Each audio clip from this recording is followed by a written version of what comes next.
Good morning sa ating lahat mga kapatid, mga kaibigan. May ginagawa ako. Gusto ko lang i-share sa inyo mga kapatid, no, kung paano lagay ng ganitong breaker. Bali dito, nandito na yung ating box, no. Ilang wire pa lang po mga kapatid, no, yung nakaabang. Bali, share ko lang po sa inyo itong kung paano po ito buuin. Umpisaan na natin kapatid, no, ang pagbubuo.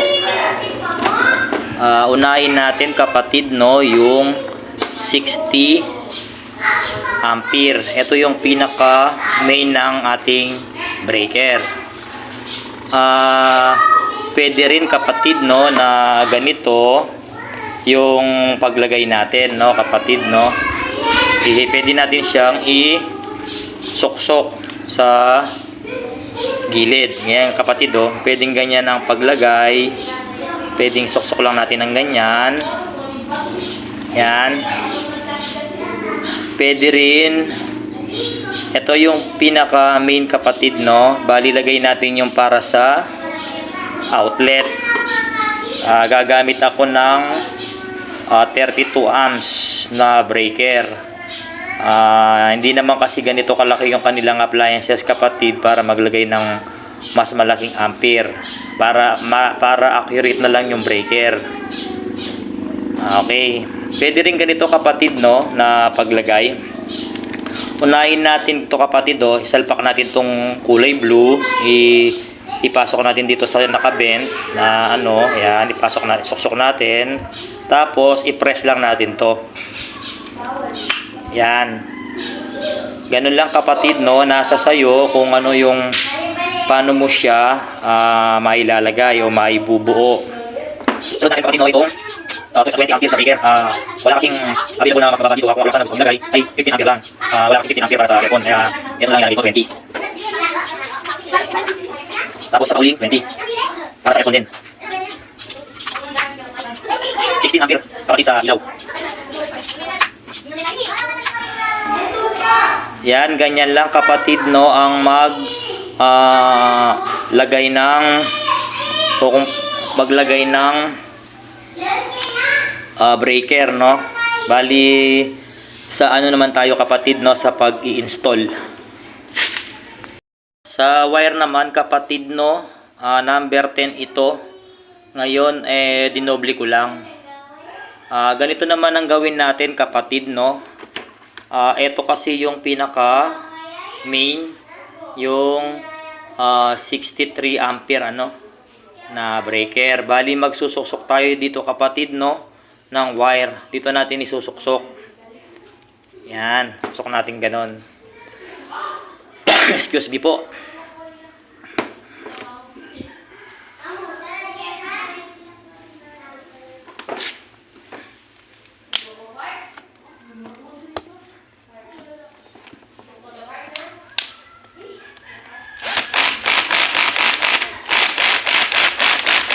Excuse me.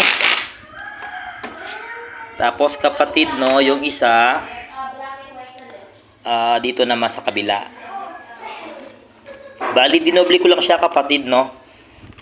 Number 10 ito, tapos doble pa.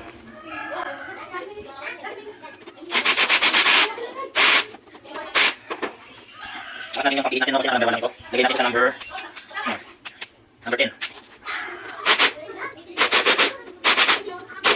Excuse me po. Ito kapatid, no. Nakikita natin, no. Bali pa kapatid, ito yung main. Dito naman natin kapatid, no, isusuksok yung galing poste. Dito kapatid, no. Tapos ito namang wire na sinuksok natin sa baba. Dito naman natin ilalagay kapatid, no. Bali yung magkasama, ito sila magkasama, ito yan dito. Dinoble ko kapatid, no. Dito natin isusuksok kapatid, no. Dito sa dito. Mahaba kapatid, no, yung kanyang ransok. Puputol tayo.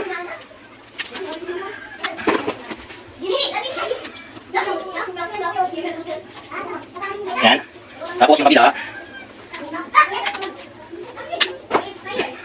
Dito na sa kabila kapatid, no? Diyan nilalagay. Hindi mo na siya kapatid, no? Yung unang kabila kasi meron tayo ilalagay dyan. Sunodin mo na kapatid, no? Kung, ayan. Ganyan malagay mamaya kapatid, no? Sunod na nating ilagay ito kapatid, no?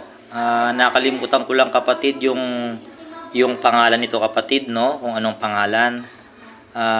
Ang purpose nito kapatid, para hindi na tayo gumamit ng o magputol pa ng wire para suksukan itong mga slot na ito o butas. Eto kapatid, isusuksok lang natin to, no kapatid. Ilagay na natin. Sasama natin dito kapatid, no? Itong di ko nga alam ang pangalan nito kapatid, no, nakalimutan ko na. Suksok lang natin.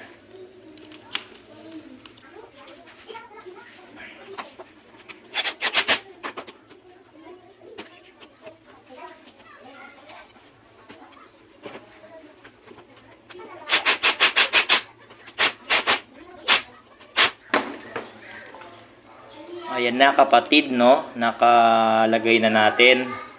Bali ang kapatid, ang ano ko lang sa inyo kapatid, yung galing poste kapatid, dito natin ilalagay yon, yung sa pinaka-entrance niya, yung pinaka-galing poste, dito natin isusuksok yon. Ang mangyayari nung kapatid, yung kuryente na nakalagay dito, tapos i-on natin ganon, tapos dito lalabas naman yung kuryente na galing poste. Pupunta dito. Yan, dito ang punta.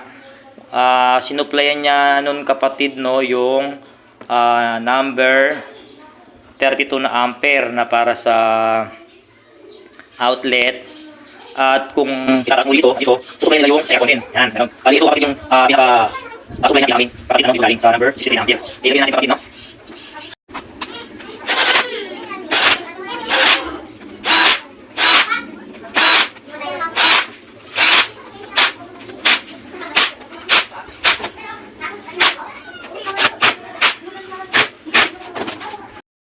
Eto na kapatid, no, hindi ko na na-aktualan na naipakita sa inyo ang paglalagay ko nito. Ito yung sinasabi ko sa inyo kapatid, no, na galing sa poste. Ito yung dalawang ito. Ito yung sinasabi ko, dyan natin isusuksok. Diyan naman kapatid, no, wala naman polarity yan kung positive ba yan o negative. Walang polarity yan kapatid, no, kahit magbaligtad yung pwesto niyan, wala namang problema, walang short circuit dyan kapatid, no. Yan na kapatid, no, okay na tayo dyan kapatid, no. Tapos dito naman, yan yung mga ano kapatid, no, na para sa ano to kapatid, para sa outlet. Dito mo isusuksok niyang kapatid, no. Dito mo natin isusuksok kapatid yung sa outlet, no. Itong number 32. Dito kapatid, no, yung outlet. Tapos dito kapatid sa dalawang ito naman yung aircon. Yan, tapos aircon uli, ilaw. At yung isa kapatid, no, ibabakante natin yan.